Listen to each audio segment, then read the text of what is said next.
दोस्तों, इस कहानी को जरा ध्यान से सुनिएगा, क्योंकि ये कहानी आपकी जिंदगी भर काम आएगी। नमस्कार दोस्तों, एवरीडे इंस्पायर्ड यूट्यूब चैनल में आपका दिल से स्वागत है। ध्यान करने की ताकत। जी हाँ दोस्तों, आज हम इस बुद्ध कहानी के माध्यम से बताएंगे ध्यान करने की ताकत के बारे में।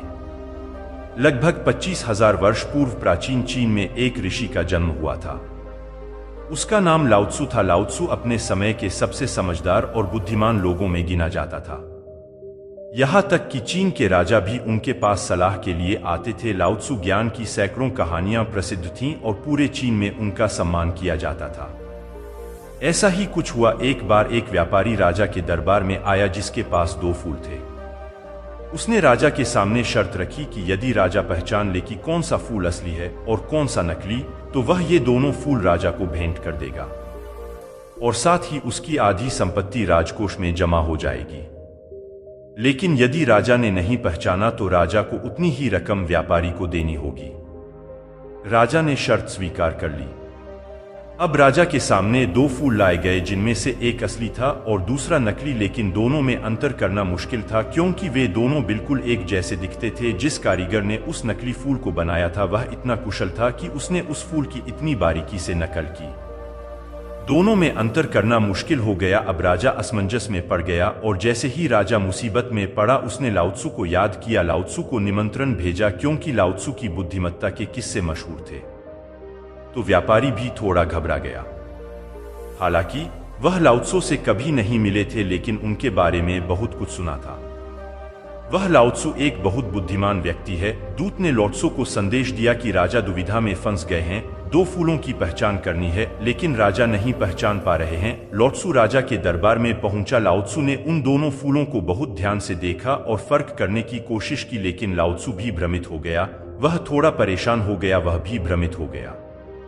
इनमें से कौन सा फूल असली है और कौन सा नकली, क्योंकि दोनों फूल बिल्कुल एक जैसे दिखते थे। लाओ त्सु को भी उनमें अंतर करना बहुत मुश्किल हो रहा था। लाओ त्सु ने व्यापारी से कुछ समय मांगा और वह दरबार की खिड़की तक चला गया और उसने वह खिड़की खोल दी। थोड़ी देर में एक मधुमक्खी बाहर से उड़ती हुई आई और वह उन 2 फूलों में से एक पर जाकर बैठ गई और यह देखकर लाओ त्सु के चेहरे पर हल्की सी मुस्कान फैल गई। राजा समझ गए कि लाओ त्सु ने इस दुविधा का समाधान ढूंढ लिया है। उसने असली फूल को पहचान लिया है। तब लाओ त्सु ने कहा कि बाईं ओर रखा हुआ फूल असली है और दाईं ओर रखा हुआ फूल नकली है। व्यापारी को बहुत आश्चर्य हुआ, क्योंकि वह कभी कभी यह भी भूल जाता था कि कौन सा फूल असली है और कौन सा नकली है। उसे याद करने में भी कठिनाई हो रही थी। उसने लाओ त्सु से आश्चर्य से पूछा कि तुमने कैसे पहचाना। लाओ त्सु ने कहा कि मनुष्य की आंख को धोखा दिया जा सकता है, लेकिन इस प्रकृति को धोखा नहीं दिया जा सकता। लाओ त्सु प्रकृति को ताओ कहते थे। इन फूलों को देखकर कोई भी व्यक्ति अपनी आंखों से धोखा खा सकता है, लेकिन मधुमक्खी को धोखा नहीं दिया जा सकता। मधुमक्खी हमेशा असली फूल पर आकर बैठती है। तो यह थी लाओ त्सु की बुद्धिमत्ता के बारे में एक छोटी सी कहानी। यह कहानी हमें सिखाती है कि अगर हम ध्यान दें तो कई बड़ी समस्याओं का समाधान हमारे आसपास ही छिपा होता है।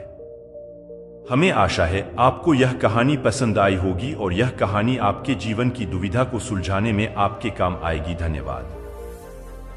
बाकी अगर आपको यह कहानी अच्छी लगी हो तो ऐसी ही और कहानी सुनने के लिए everyday inspired YouTube channel subscribe करें। तब तक मिलते हैं हम आपसे ऐसी ही एक और प्रेरणादायक कहानी के साथ अगले दिन। धन्यवाद।